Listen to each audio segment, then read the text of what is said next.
해마다 이맘때가 되면 흘러가는 시간이 너무 빠른 것 같아 아쉽습니다. 떠나가는 가을을 가슴 한편에 추억으로 간직하고 겨울을 맞을 채비에 마음은 분주합니다. 오늘은 왠지 눈이 올 것만 같은 날씨입니다. 하얀 눈송이가 소담이 내리면 제 마음도 따라 꿈으로 가득한 은빛 세상이 될 것 같습니다.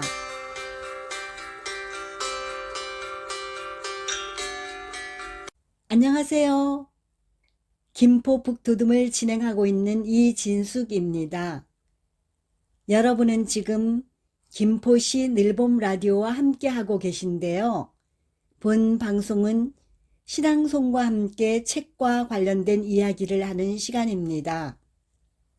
먼저 가을을 떠나보내며 시 한 편 감상하겠습니다.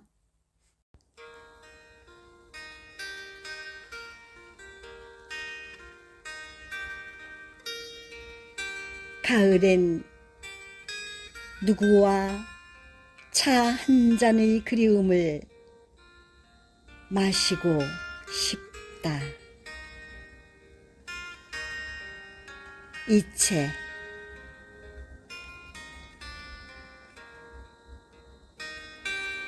햇살은 다정해도 바람은 왠지 쓸쓸한 탓일까. 가을엔, 낙엽 지는 가을엔 누구와 차 한 잔의 그리움을 마시고 싶다.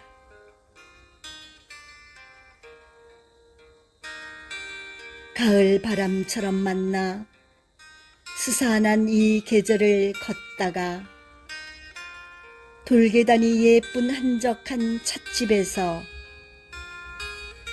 만추의 사색에 젖어들고 싶다. 사랑하는 연인이라면 빨간 단풍잎처럼 만나도 좋겠지. 은은한 가을 향을 마시며 깊어가는 가슴을 고백해도 좋겠지. 굳이 사랑이 아니라도 괜찮아. 가을엔, 낙엽 지는 가을엔 노을빛 고운 들창가에 기대어 누구와 차 한 잔의 그리움을 마시고 싶다.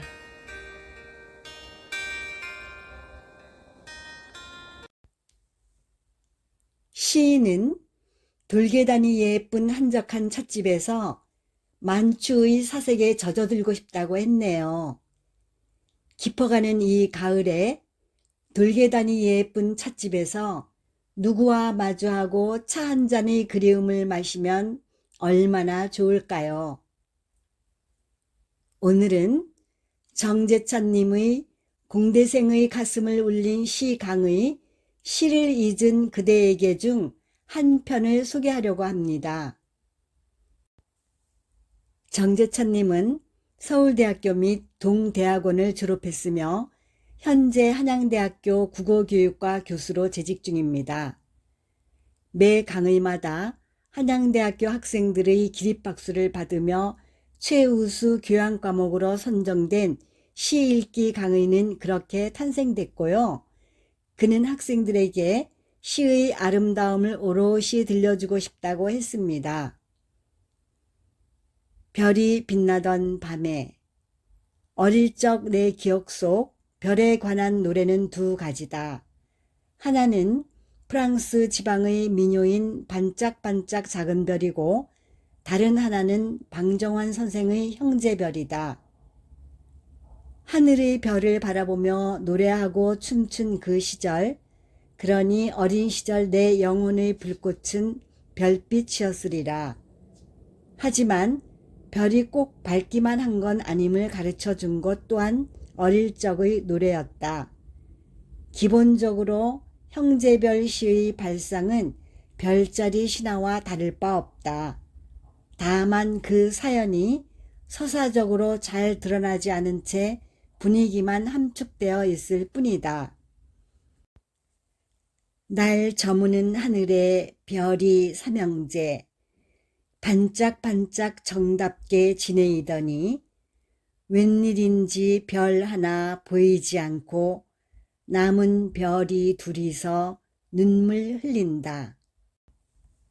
형제자리라는 별자리는 들어본 바 없다.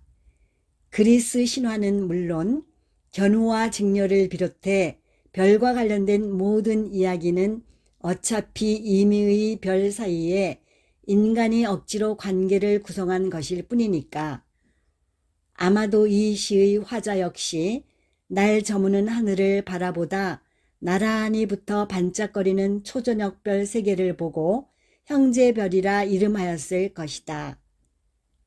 시인은 별을 인격화하되 어린 형제들로 의인화했다. 그러니 어린 시절 이 노래를 듣다 보면 별과 우리 형제들이 내게는 자연스레 동일시 될 수밖에 없었다. 이제 별은 우러러 보기보다 오히려 감싸줘야 할 친근하고 여린 존재가 되어버린 것이다. 헌데 반짝반짝 정답게 지내던 이 어린 별 중 하나가 그만 사라지고 만다. 별이 죽다니, 세상에 어린 별이 죽다니. 반짝거리던 별빛은 그만 글썽거리는 눈물빛이 되고 만다. 아마도 1절과 2절 사이의 그런 반전을 감당하기가 어린 내겐 힘들었을 게다. 어머니가 이 노래를 불러줄 때면 난 곧잘 눈가에 눈물이 배곤 했다.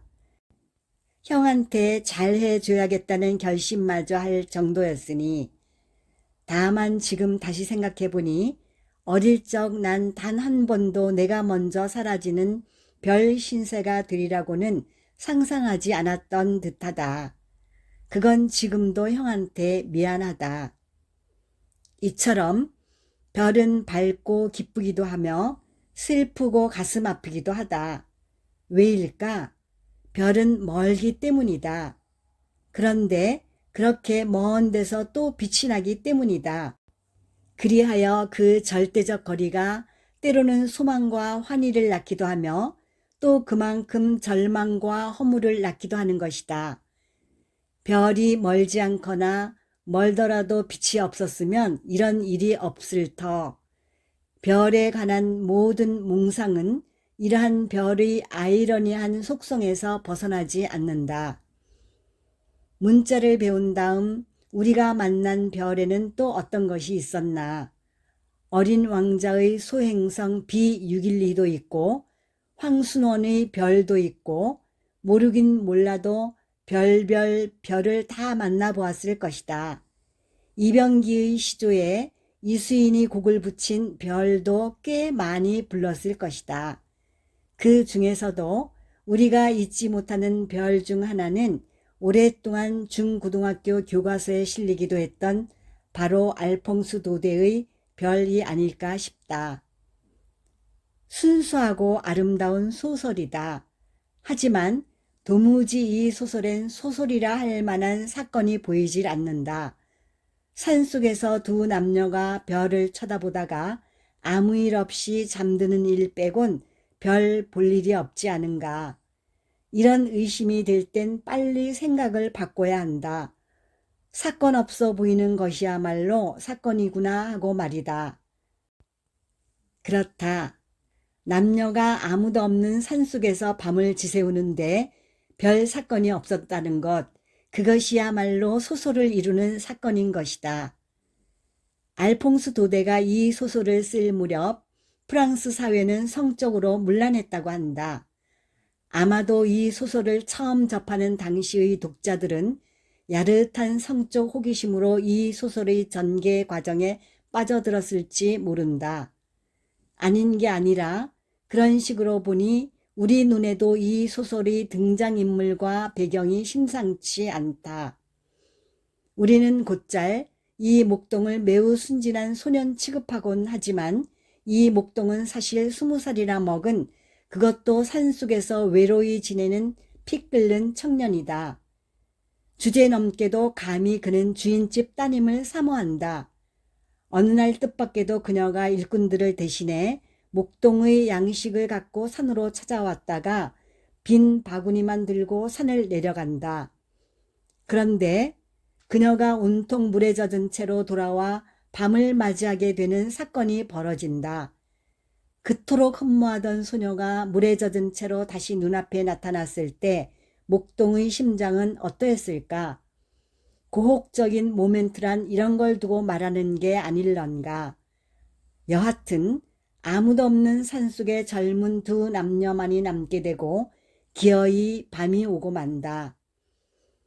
독자들의 긴장이 고조된다. 이제 조금만 더 읽으면 드디어 고대하고 고대하던 에로틱한 이야기가 나오리라. 보라, 모닥불이 피워지고 둘이 나란히 앉질 않는가. 아무도 없는 깊은 산속 오직 양들만이 지켜볼 뿐. 들어나 봤나 양들의 침묵이라고. 목동의 마음을 아는지 모르는지 그녀는 자꾸 바싹 다가들고 게다가 머리카락을 비비대며 머리를 어깨에 기댄다. 그런데 웬걸 이 절정의 순간 별똥별이 머리 위를 스쳐 지나간다. 가슴이 설렜지만 오직 아름다운 것만을 생각하게 해주는 밤하늘의 비호를 받아 목동은 성스러움과 순결함을 잃지 않는다. 그녀는 가장 가냘프고 빛나는 별이었던 것이다. 별이 빛나는 그날 밤 목동은 그녀를 지켜 가장 순수한 사랑을 완성했다. 그에게는 이것이 평생에 가장 아름답고 빛나고 소중한 추억이자 자랑으로 남게 될 것이다. 이 대목에서 독자는 각성한다. 당시의 독자 편에서 보면 이것은 반전이고 따라서 소설이 되고도 남는 사건이다. 아, 이런 사랑, 이렇게 순수한 사랑이 있었구나. 이것이야말로 진정한 사랑이구나. 이제 독자들은 감동을 안고 돌아선다. 자신도 조금 순수해진 기분을 느끼면서 말이다. 그런 점에서 별은 역시 순수와 순결의 화신이다.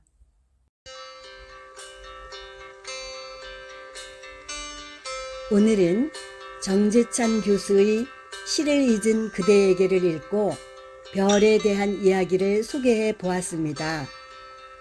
공대생들이 이런 수업을 듣고 나면 기립박수를 쳤다고 했는데 저도 이 책을 읽으며 마음속으로 기립박수를 치곤 했습니다. 시와 영화와 음악을 넘나들며 소개를 하는데 공연 예술을 감상하는 기분이 되어 감동하였고 때로는 설레기도 했고요. 그의 강의를 직접 듣는 학생들이 부럽기까지 했습니다. 지금까지 김포 북도둠의 이진숙이었습니다. 12월이 걸어오며 손짓합니다. 제가 세상 구경을 처음으로 한 때라서 그런지 12월이 되면 왠지 설렙니다. 해마다 이맘때 저희 집에는 성탄트리에 장식을 하는데 올해도 했습니다. 이제 며칠 지나면 마지막 잎새처럼 달력도 한 장 남습니다. 본격적인 겨울로 접어드는 겁니다. 비록 날씨는 춥겠지만 마음만은 따뜻한 일이 가득하기를 바라며 잘 지내시고요. 12월에 또 반갑게 만나요.